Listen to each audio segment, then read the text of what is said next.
let's do something very interesting and look at ETFs from Direxion. They are leveraged and they have made it a lot easier to go short as well. And also, of course, to get more boost from bullish trades. First off, you want to read this disclaimer carefully.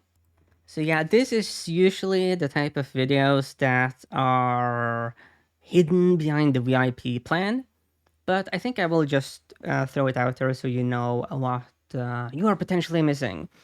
So one of the things I really like to trade that are the Direxion ETFs. They are leveraged. They are intended for shorter term trades. You can hold them for longer, but there might be divergences from the underlying index. So let's look at some of these. You can trade Apple through Direxion ETFs. So let me just first, so I'm going to now look at the underlying stocks and ETFs. And if I see an interesting opportunity, then I will then explore more. I'll talk more about the leveraged ways to trade it. So here's Apple. Apple, it's had a big move. So then let's measure, okay, to get a breakout here, 4.5%. But yeah, this is of course a bullish move. And so now I want to check, okay, are we overbought? Not like really overbought. So in this case, looking at the technicals, maybe Apple isn't that interesting on the technicals at least. Seasonality was also a bit bullish. Looking at April, mixed month though. Looking at the fundamentals, we are elevated, not extreme. So Apple is noisy. I prefer non-noisy trades. So Apple, it's currently in an uptrend, but it's not really interesting to bet on a further rise.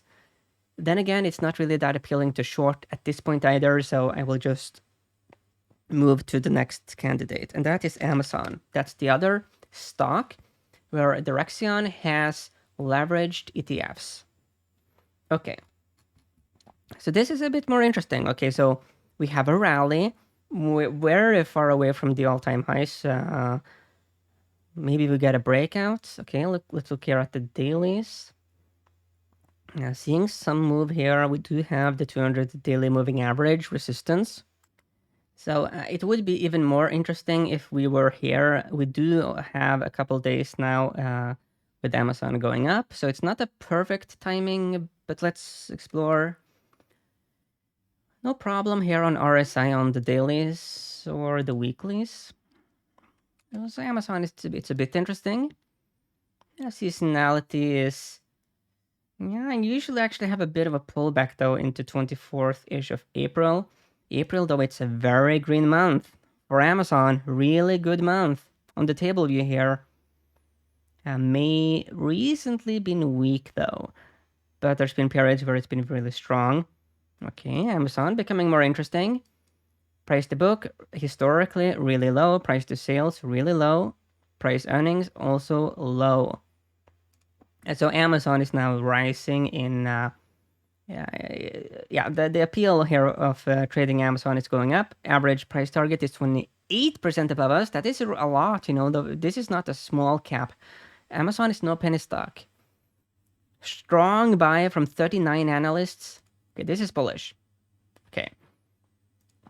So let's put Amazon on the bullish trade list for next week. So what are the ways to trade Amazon? Well, Direxion has the AMZU ETF. So it's Amazon bullish 1.5 shares. So not spectacular leveraged, but it's something. And you can trade this ETF here. It closed on Friday at $16.76. So it's very easy to trade this ETF.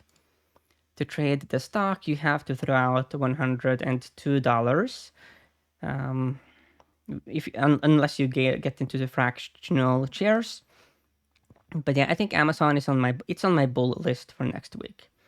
Not a roaringly bullish trade idea, but it's interesting. Let's quickly actually compare also Amazon against iBuy, the online retail ETF, like that. Do some quick relative performance. Yeah, Amazon, it's been outperforming iBuy though. on the dailies.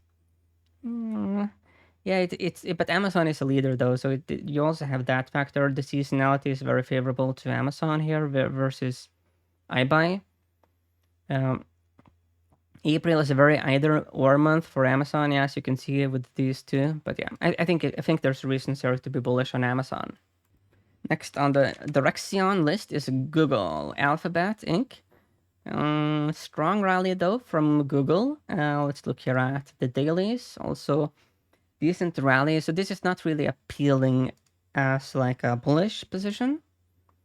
Well, weeklies we are still low. So long term there could be more left here for Google. But looking at weeklies, using leveraged ETFs for like these kinds of longer term trades, it requires a lot more active management.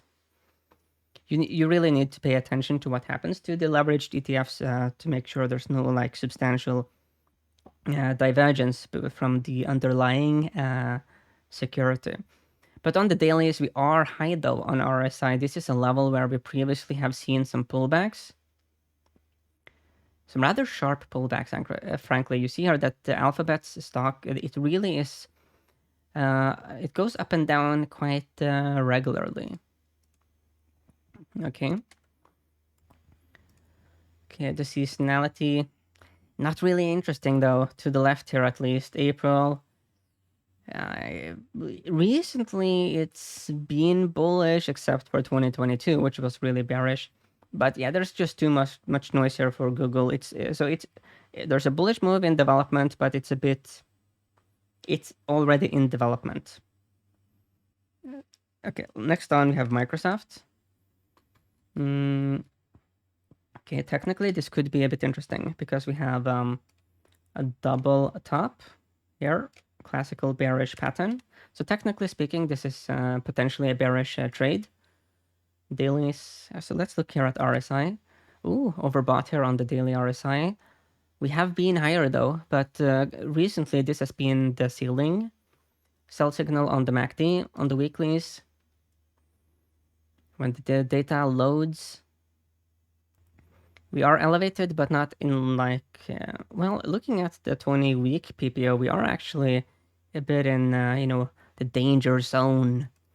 Seasonality, yeah, going into later April, it's a bit shuffling sideways. April, the seasonality used to be really bullish, but then 2022 here threw a big wrench in that trend.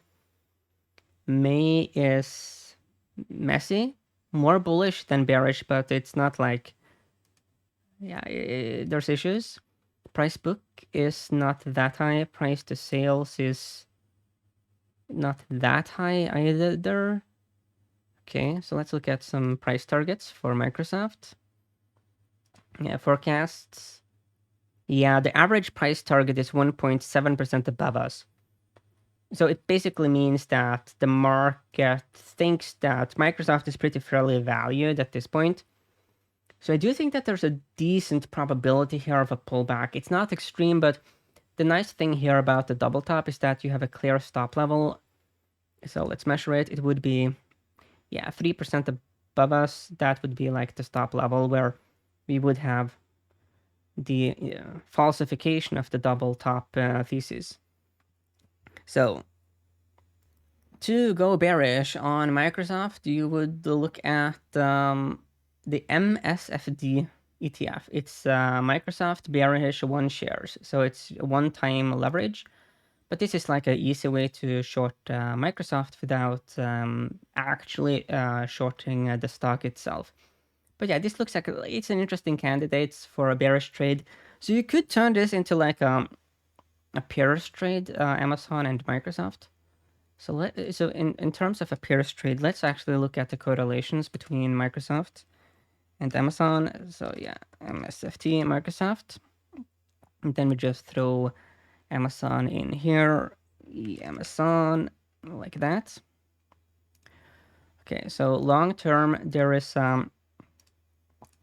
28% positive correlation between Microsoft and Amazon. So there's not much of a correlation, at least recently. Now there's currently an 11% correlation, so they are not really correlated together. So yeah, but yeah. So yeah, long Amazon, short, well, bearish Microsoft could be an interesting paired trade for next week. And the final stock on the direction list is Tesla. Ooh, Tesla is touching the red 200-week moving average. That's interesting. That's a key level. On the dailies, noisy though, with a lot of noise, tons of resistance levels above us. So there's noise on the dailies, a bit of a melody here on the weeklies. The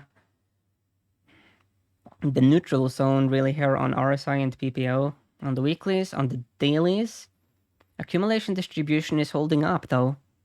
There are buyers here building positions in Tesla. That's interesting. Seasonality. Usually see some sharp pullback here in into April. In the 20th of April. April, looking at the sum, 81%. It's one of the more bullish months.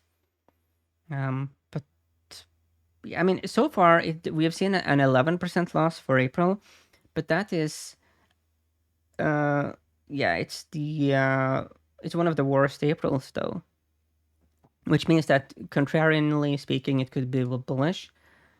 Price book is low for Tesla. Tesla having a 13 price book is low for it. Price to sales is also, relatively speaking, low. Price earnings as well. Let's just remove all of these. So let's look at the forecast.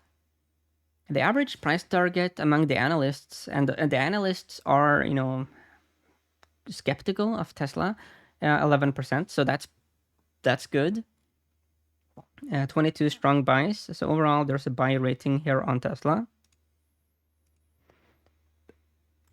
So here is the bullish way to trade Tesla with the Direction ETFs. The TSLL is the ticker, 1.5x shares. So yeah, I do think that Tesla is an interesting candidate, especially considering the red 200-week moving average. Let's look a bit at stop level though. Yeah, it would be a 5% stop level if you use the 200-week in red, and you have seen that there's been some explorations below that as well. So let's measure like this other, yeah, going down there like 11 approaching 12% as a stop level. Using this one would be way too wide, especially given that you were then sit with a leveraged ETF. But yeah, I do think that there's a bit of an interesting trade here for Tesla, bullish. The stop level is not. Yeah, that's more of a challenge. But this is a key level.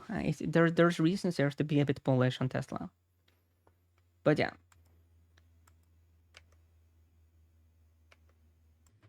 Okay, so we have looked at a bunch of stuff, primarily focusing on the stocks that you can trade with the Direction ETFs. It's a very easy way to, especially put on bearish trades, but given also the pricing of these ETFs, they're also an easier way to trade some of these stocks that, at least in the past, they had a very, very big share price. Okay. So whatever you do, of course, you do want to let the trend be your friend, be market neutral and all of that, and always use some stop level. That is what all the market wizards say, is that, most of them, they don't even have a great track record versus their batting average. A lot of them are even around 50-50, but they are really good at knowing when to exit a trade.